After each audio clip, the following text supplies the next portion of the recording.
Good morning, everybody. It is Sunday morning. It is not a beautiful morning. It is raining. It is about 60 degrees. Most people would pass on the opportunity to go train, but as I dive deeper into this sport, hobby, whatever you want to call it, you have to be prepared for anything. Bad situations don't just happen in perfect weather. We got to do some bad weather training. Let's go.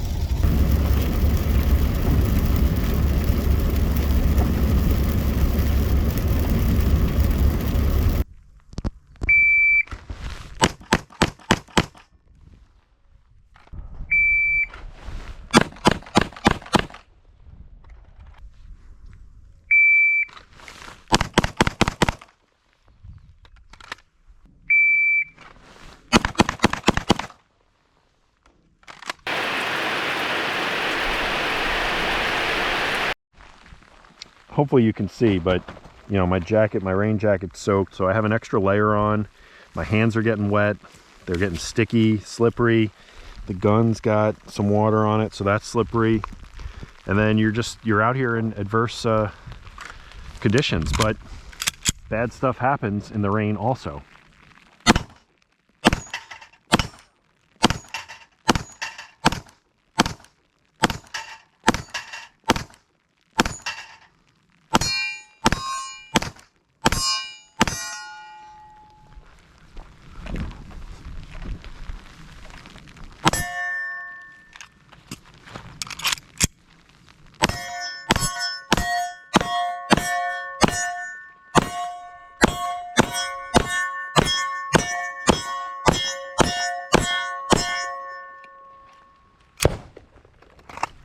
Actually, that was pretty good. So another thing in the rain is your sights. If you have a red dot, you could get water on there, especially if it's in your holster. The water is going to come down and be on your optic. So irons are pretty good for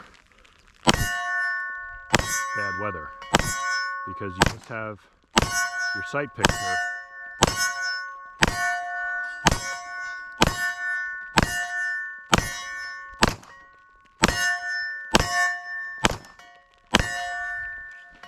And you don't have to worry about water on your optic. There's a saying in anesthesia or anesthesia school, and it's, you don't know what you don't know. And I did not know that I needed to practice more in bad weather. So many times you see the weather forecast and you're like, I'm not going shooting, I'm not going golfing, I'm not going fishing, I'm not going to play basketball outside, I'm not going for a run, whatever it is. You tend to shy away from when it's not perfect weather. And I did that so many times when I would go fishing. I kind of played golf in the rain because that was nice when nobody was out there. But in terms of practicing in bad weather, bad stuff happens in bad weather also. It's not always going to happen in broad daylight, and it's not always going to happen when the sun is shining. It's going to be raining, it might be cold, it might be super hot. Whatever it is, you have to train in all sorts of different environments. So training in the bad weather yesterday, it was something new for me. I hadn't really shot in the rain before, and I didn't get a ton of footage because it wasn't raining a lot. It rained and then it stopped and then it poured and then it stopped. So I got just the kind of footage that you saw, and I really didn't know that I needed to practice more.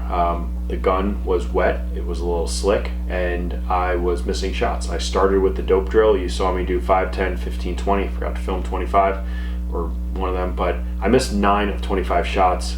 I missed 9 of 10 from 20 and 25 yards because I hadn't been practicing with a wet gun in the rain. So definitely something I need to practice. My sleeves kept getting in the way because we don't really wear jackets here in Florida, so I had to keep going like this to get my sleeves up a little bit. Otherwise, they were kind of messing with my hands. You heard me say that my hands felt like oily and sticky, and that's because they were wet.